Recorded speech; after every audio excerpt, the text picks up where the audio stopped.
This encounter still troubles me to this day. It was the summer of 2011.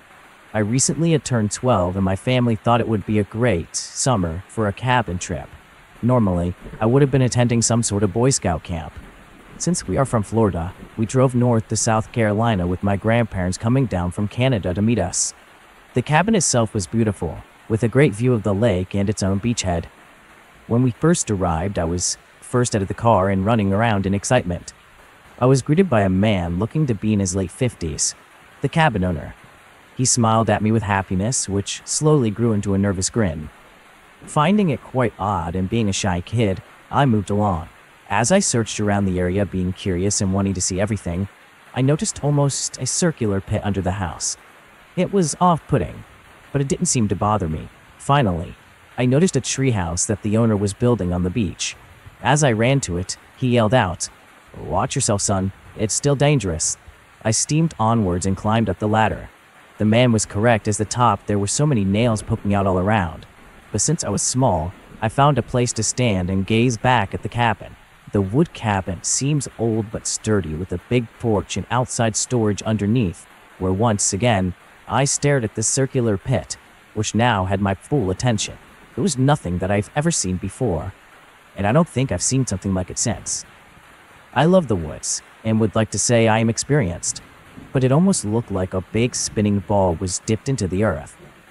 I pointed it out to my father and the owner who was talking. The owner responded with, "There used to be a bear that nested there, but don't worry, he's long gone."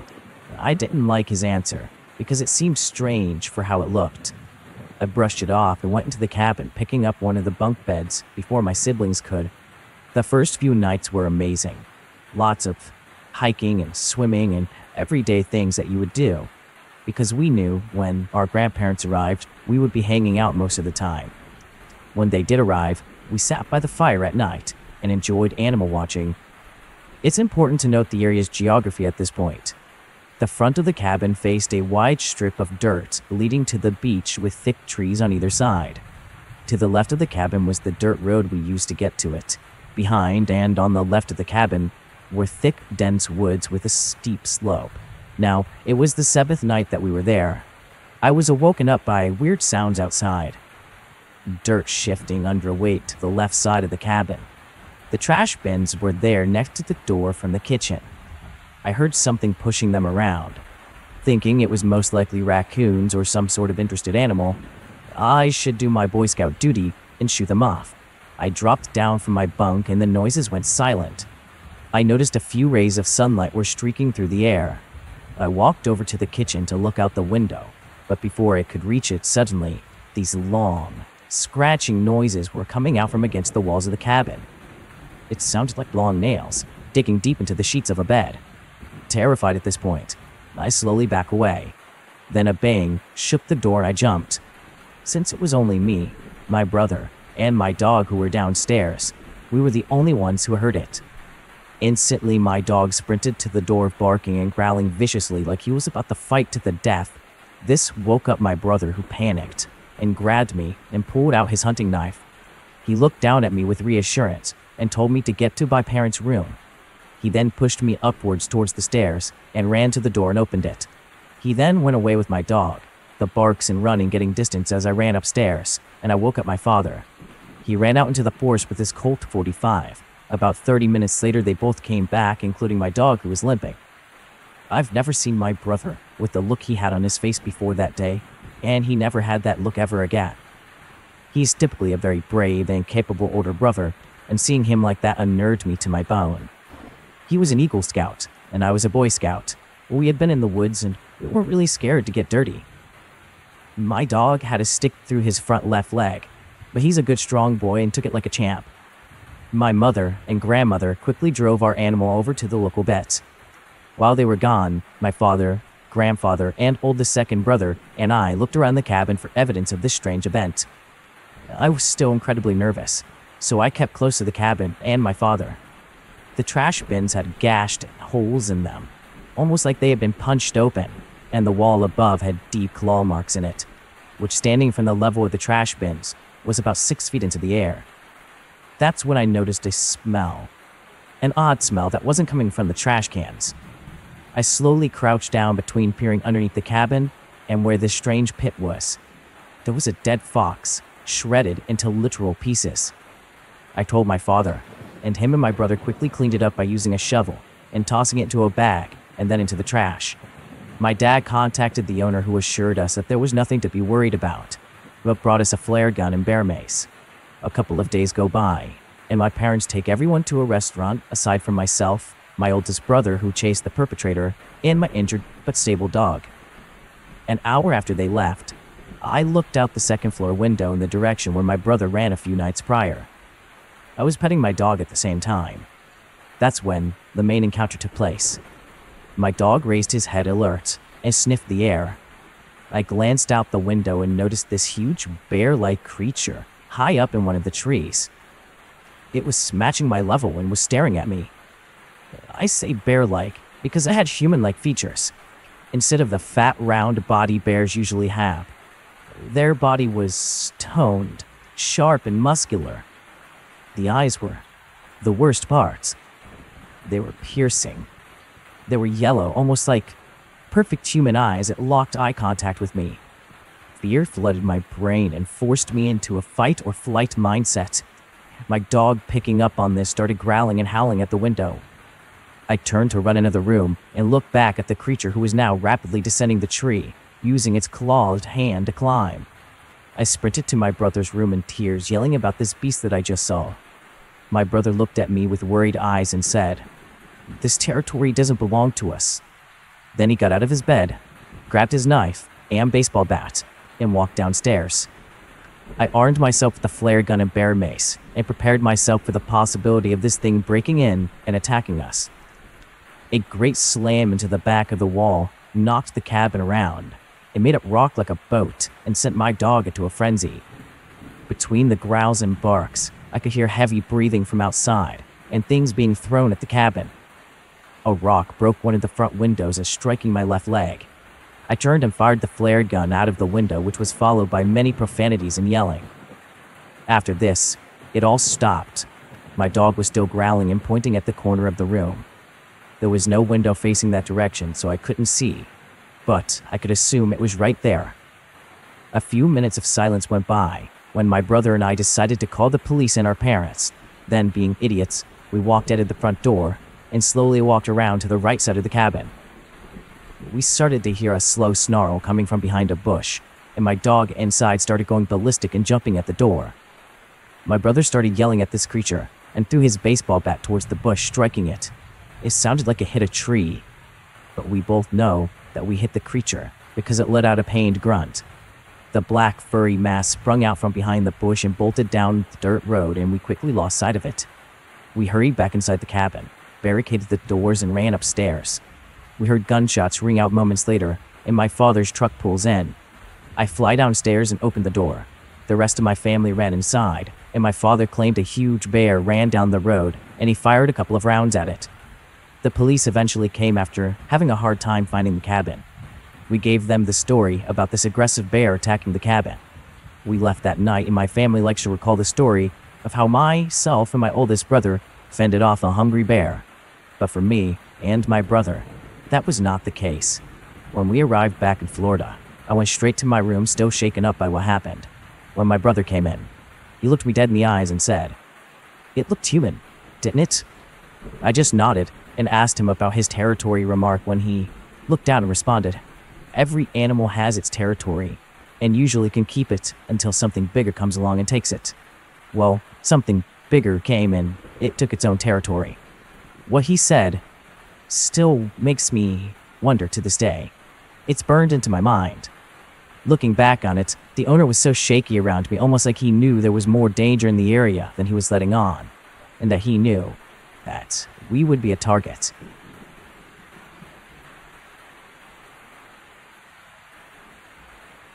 My brother-in-law just heard this story this past Christmas, and he has been telling my sister and I that we should share it somewhere. And what better place than the swamp? My family has some property that backs up to the Carson National Forest in New Mexico. It has been in the family for years, and my sister and I both spent our summers up there. It is gorgeous. Well, it is for people who lived out in far west Texas. It was nice and green, cool mountain air in the summer. It was always a relief to get up there and get away from a dusty ranch.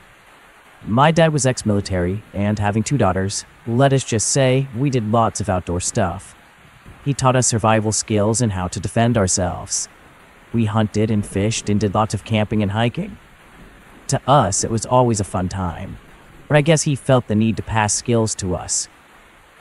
We spent several weeks in the summer up there hiking with him and exploring the old cabins, mining communities, and checking out the big ditch project that was built for the Red River back in the late 1800s. I think that's the right date or something, but I am unsure. Anyways, it is a great place to hike with some beautiful high mountain lakes, streams, lots of wildlife, etc. This happened when I was in college, and my younger sister was still in high school. My dad was still at home, having to work, and would come up every few weeks to spend time with us. We were up there with our mom, and she mainly spent time in town or around the property painting. We spent our time on the jeep trails, or hiking, or sleeping. It was late June, maybe early July, and we had decided that we were going to hike up to the Lost Lake. It is one of my favorite lakes up there, because if you look at it from a certain angle, it looks like a heart. We set off in the morning, and we were prepared. We both had a small pack, our water, some snacks, and we both had a small hammock we planned to set up once we got to the lake, so we can enjoy the area for a while. I will admit to being an outdoor type, and I swear, when it's quiet enough, you can even hear the trees talking. We also always carry a knife when we hiked. My dad always insisted we have something, just in case an accident happened, or we just needed it. The hike was going well. Since the summer cabin is far up the valley, we just set out on a foot to the trailhead.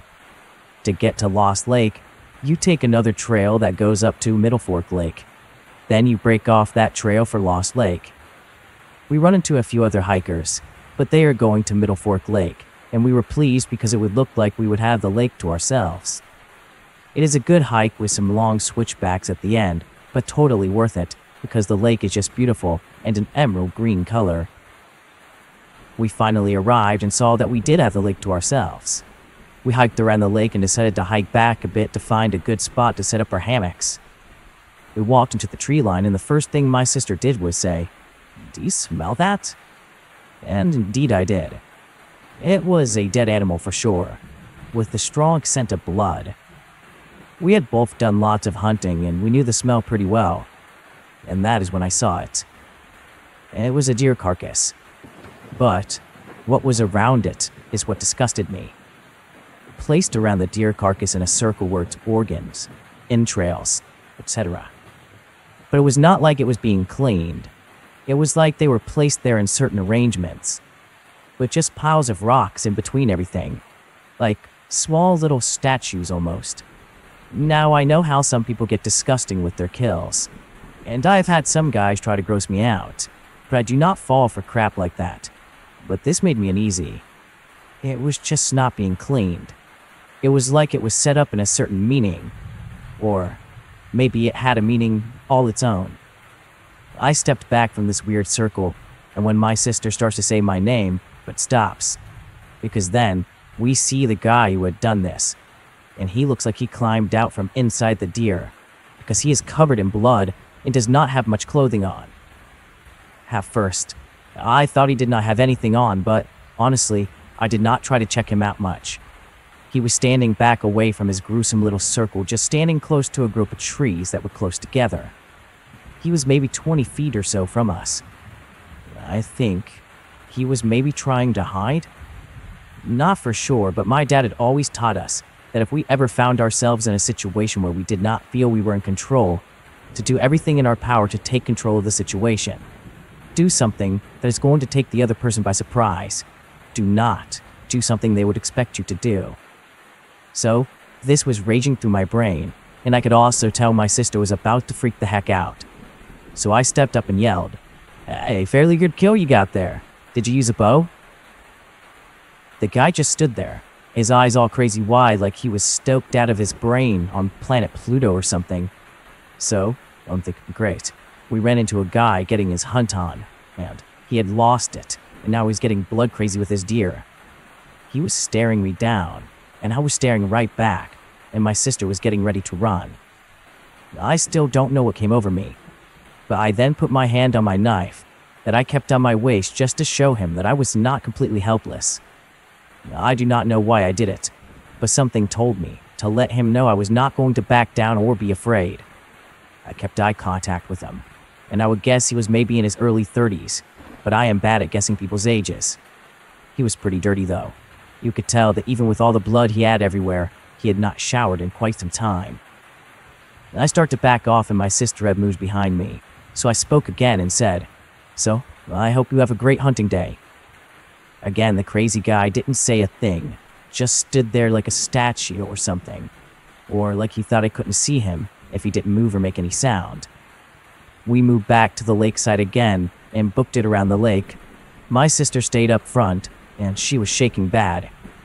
I was mainly angry at first because if he wanted to get all crazy in the woods with this deer, then he should have gone further back up into the forest. We get back to the trailhead and stopped to get our bearing and looked at each other. I was scanning the forest line to make sure we were not being followed, and my sister was just in shock. We started down the trail pretty fast, and I was hoping I could keep my sister together until we could at least reach the Middle Fork Lake Trail, or that we would even run into some more hikers. But the odds were not good on this trail because you must get an early start on Lost Lake Trail, and by now it was late morning and early afternoon. We were making good time and had not discussed what we saw, just started hiking back down. I started to get that feeling when you just know you're not alone. I kept checking, but I did not see a single thing, or even hear anything at first. My sister refused to look back and just kept going, but I felt like I had to keep checking to make sure that idiot was not following us. That is when the first stuff came flying at us. It was like small pebbles, but it really made me angry because it was obvious somebody was throwing them at us, and it could have only been him. My sister was almost running at this point, but I am a mouthy smart aleck. I blame the Texas upbringing, and darn it, this was my forest. I had grown up here, and these were my lakes, my trails, and I was not about to let some crazy dude ruin it for me. I started yelling back that he needed to go back to his deer and leave us alone. At this point, my sister is telling me to shut up and just come on, and I am thinking, no way, this guy is just trying to scare us. The pebbles stopped, and then we started hearing barking and growling noises. My sister said, "Now he's growling at us?" And I just told her to get on down the trail and ignore it. He was behind us pretty much the whole way, growling and making these barking noises occasionally, but I never caught a glimpse of him. Once we got close enough to where the trail joined with the Middle Fork Trail, he seemed to back off. I never caught sight of him from behind us, but I could hear him, and I just knew he was there. We started down the rest of the trail. My sister refused to stop or look behind her, so I kept checking every so often. I did not see anything or hear anything. We started to discuss what had happened, and she felt like he was a very sinister and not good guy. She had felt like we had been in a very dangerous situation, and I felt like he was just getting kicks out of scaring two girls. I mean, he had to have heard us coming around the lake. We weren't being quiet. It was the opposite because there are black bears up there and we would always be pretty loud while hiking. Hoping to scare off any bear in the area, really, so we wouldn't come up on one. To this day, she still thinks he was sinister, and I still think he was just trying to scare two girls and was getting his kicks out of it. We told our parents, and my dad did not like what he heard at all. He did teach us some more up-close defense skills after that day, and forbid us from ever hiking alone, or just the two of us again. We did not hike up that trail for several years. Honestly, it freaked my sister out, and I just did not like remembering a time that I was scared in the forest. I didn't know it at the time, but after we had gotten back to the house and told my mom, she had called some neighbors and a few of the men hiked up there the next day to check things out. They did find the deer carcass and some empty hiking packs. They also found a rustic campsite further back in the woods that had been cleared out as well.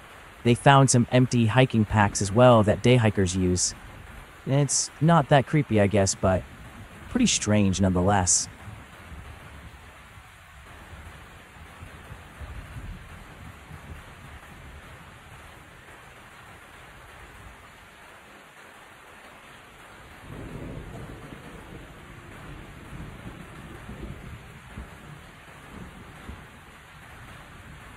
An encounter with something I cannot explain.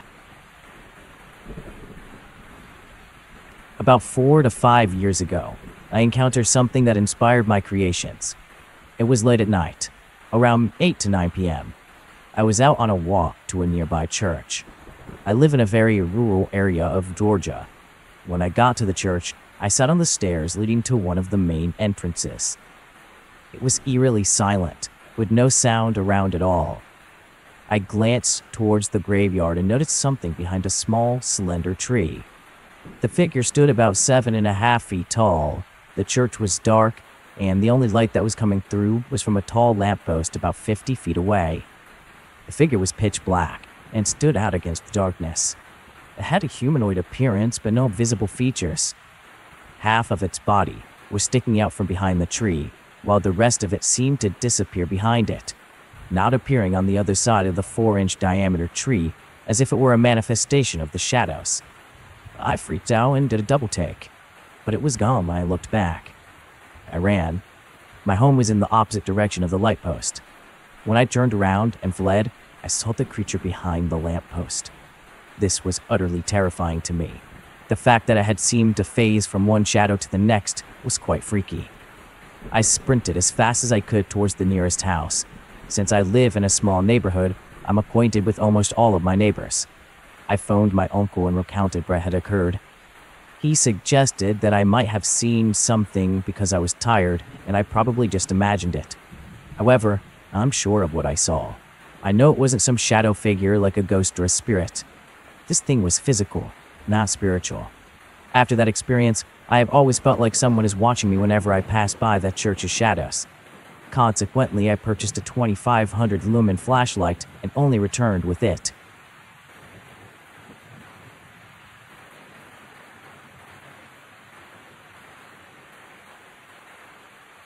There is something about the Finger Lakes that suggests the possibility of supernatural and mysterious things.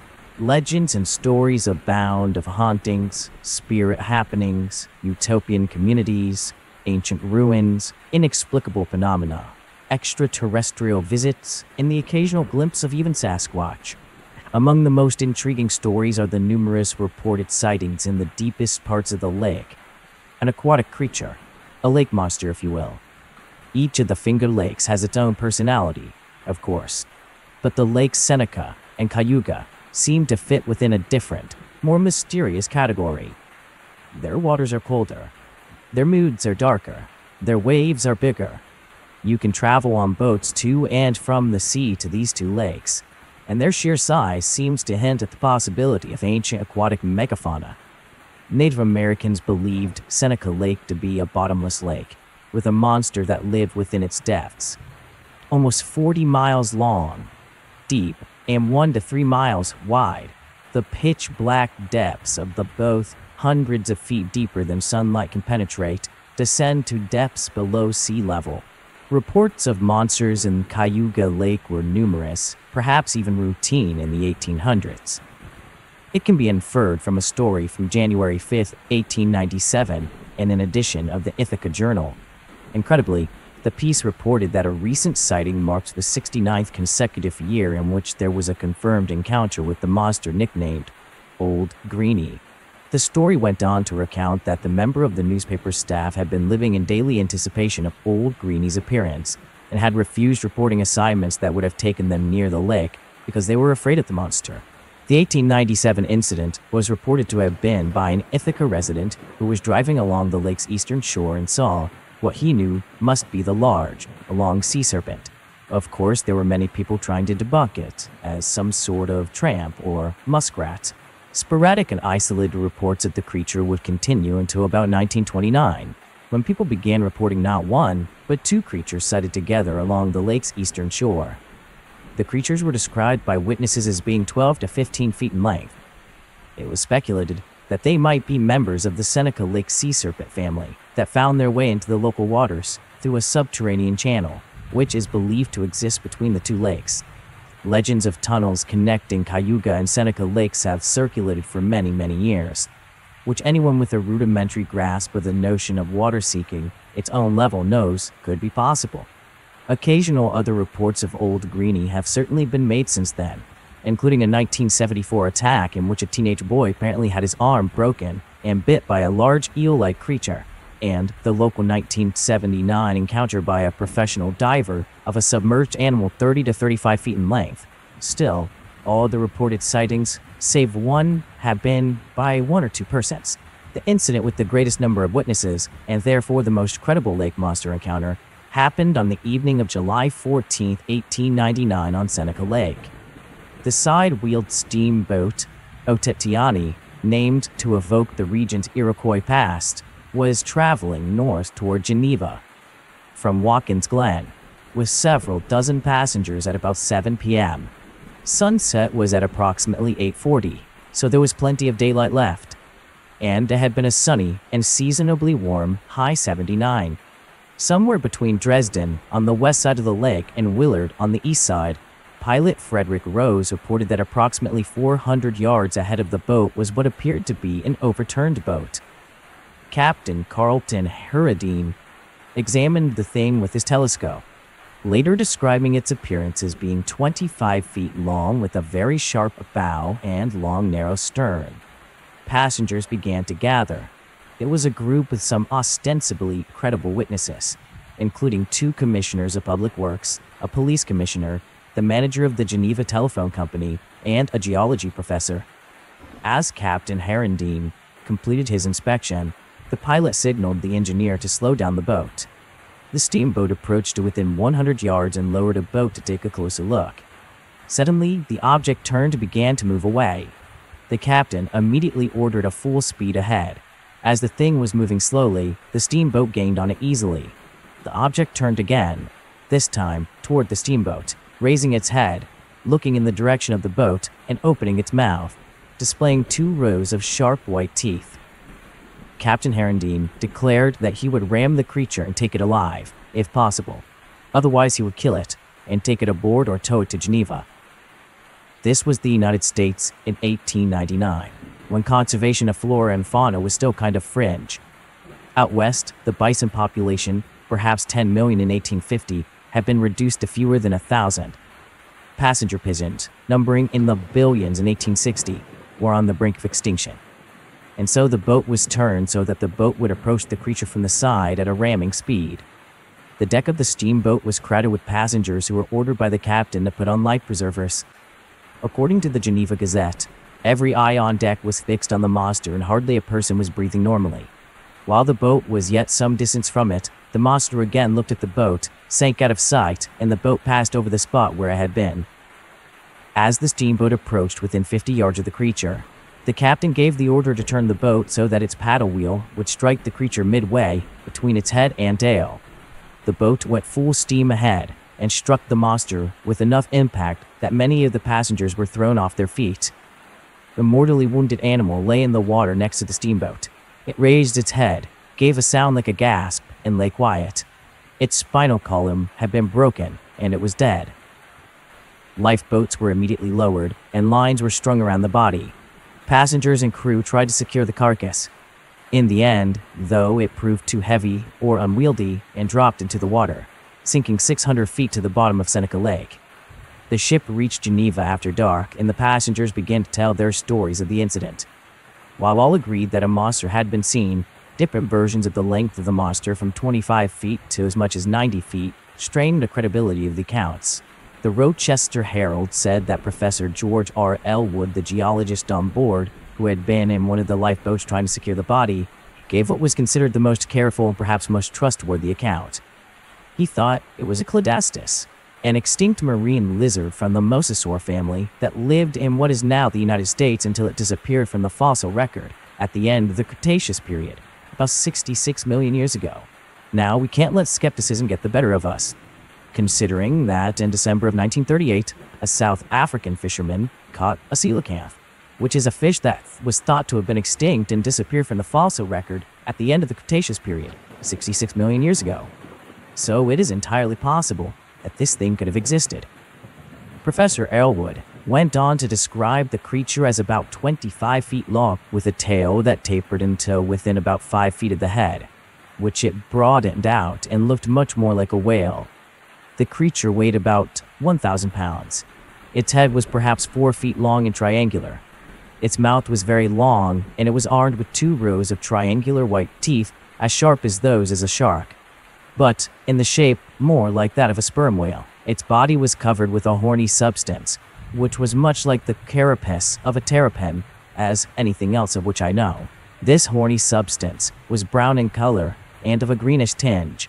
The belly of the creature, which I saw after the rope slipped and the carcass was going down, was cream white. Its eyes were round, like those of a fish, and it did not wink. For years now, what could it have been has been the question that has speculated around the area, and even the country, and now the world. It hardly seems likely that so many people could have imagined something so vivid if there had been nothing there. Lake sturgeon, indigenous to both big lakes, can live to be as old as 100 years, grow to 9 feet long and 300 pounds. Their skin is like a shark-like dull gray. Eels are darker but smaller, not getting much longer than 5 feet. Muskellungi can also get over 5 feet long and weigh 70 pounds. Plus, they have rows of sharp teeth. None are apt to convince a boatload of people that they were in the presence of a 25-foot monster, though. It was suggested by cynics that the whole thing was a hoax perpetuated by the passengers and crew, which is also exceedingly unlikely. Dozens of people would have had to have kept that secret for the rest of their lives, while human nature suggests that no group larger than 3 people can be trusted to reliably keep a secret for a long weekend. The Geneva Historical Society can document at least 20 separate reported sightings of the Seneca Lake monster. Most recently in 2013, Cayuga's Old Greenie has a Facebook page. Clearly, the idea that big lakes harbor mysteries beyond our knowledge is one that is held stubborn and collective in our imagination. It's part of the charm of living in small towns, I would say, especially lake towns.